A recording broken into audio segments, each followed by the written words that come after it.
Good evening, folks. Dr. Freedom here with a Times from Dr. News. News from in and around the universe that may or may not want to make you go, oh, that makes me feel good inside. Kind of like when I eat ice cream. All right, but moving on to that.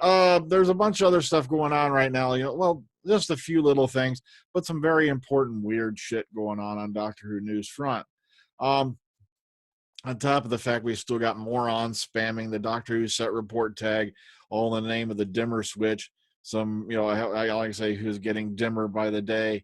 But it's just amazing to me how many people will follow somebody on YouTube. Oh, he said so, so it's right to do it. And can't even come up with a straight reason why other than the fact he's being an a-hole. But let's get off that stuff. Let's get to the actual intriguing stuff, the stuff that really matters. All right, moving on. All right, let's get to it. Let's get on it. All right. First up, this was off filming today. I believe they said this was done in Grangetown. And forgive me if I got the town wrong. If you remember what it is, put it down. I believe it was Grangetown. A little vehicle here called the Memory Police are getting out of my... I can't remember the damn lyrics to the Dream Police. That's bad. All right. Nice, cheap trick song. Okay, and this was spotted down there on filming, the Memory Police. What are they? We don't know. But I just thought it was very intriguing. But also on the Instagram page, someone put up a back shot of it. Pretty rather peculiar logo on that. And, of course, see Memory Police and whatnot. Now, as far as I heard, I don't think there's any of the main cast on this particular shoot, but I'm going to go back and double-check just to be sure anyway. But, okay, now there's that chestnut popping up again. But that's something else. We've already discussed that about Golden Age of Doctor. You know that, all that thing.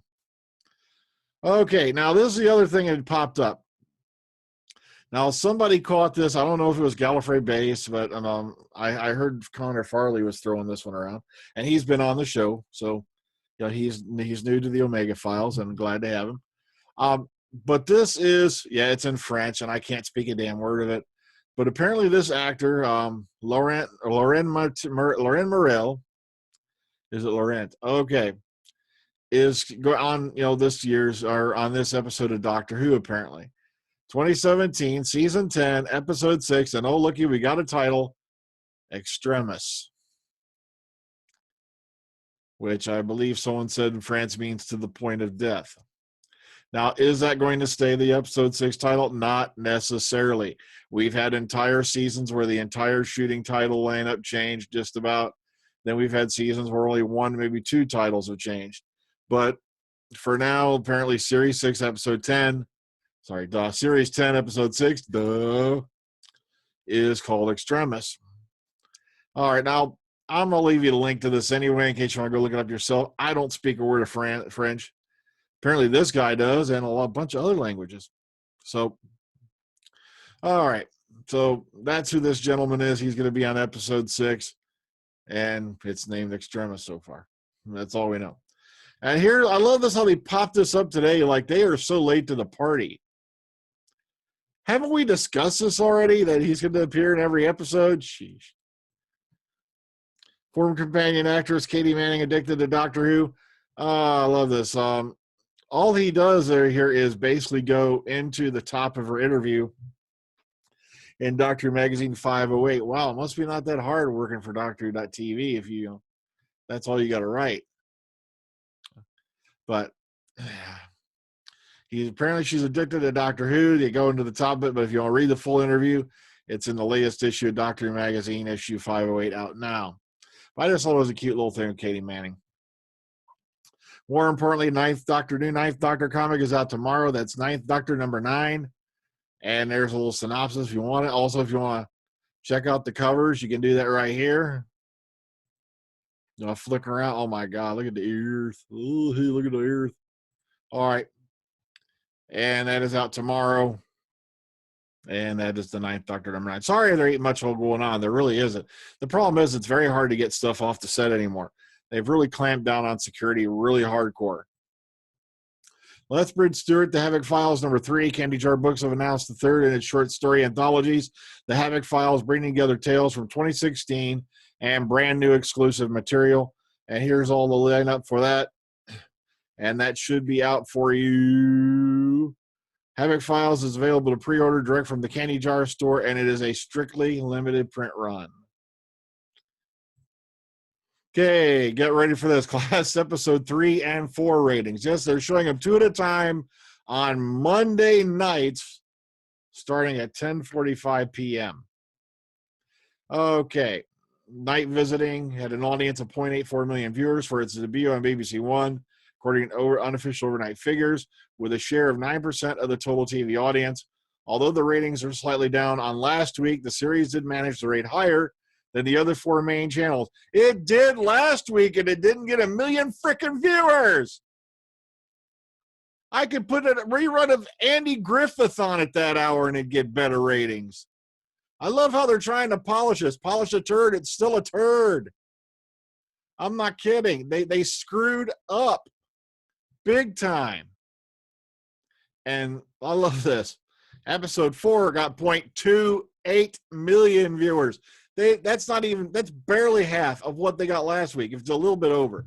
They got like 0.46 million on the second episode last week. Folks, this show is over. Unless they get a major showing on, when it comes out on BBC America around the time of Doctor Who. Unless it really catches the American audience's eye, it is done. It is tits up and taking on water. No disrespect to my female audience, members. It's just an old saying. All right. Episodes 1 and 2 had an appreciation index. So listen to this. 70 and 71. Do you hear that? Their audience appreciation index on the first 2 episodes is 70 and 71. And the first 3 episodes were probably the best of the lot. We really tried. People accuse us of faking and say, you go say 10 out of 10. Oh, look at your butt kissers.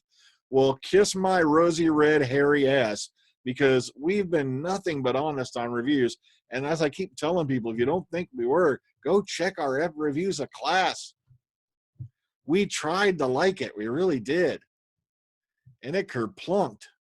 And I should just do a little magic editing here because I can't remember where this article is. And it's going to take me a minute to find it. But how's things going with you at home right now? I bet you're like, oh, there it is. Damn it. Okay, this was an Instagram photo, supposedly all behind the scenes on Series 10. See, I almost forgot this. My bad, sorry. Is this a zombie? We don't know.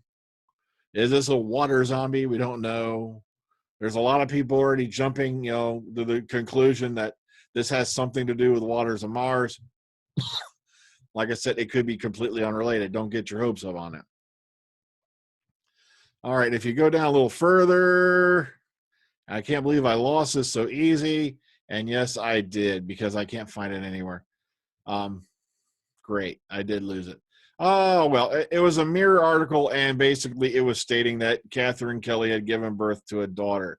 And that's the reason why you had her pregnant towards the end of series of Class, was the fact that she was actually pregnant.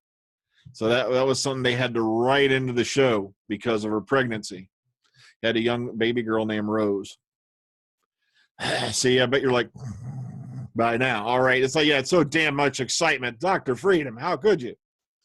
Okay, I'd rather be at the titty bar. But all right, big finish, short stories update.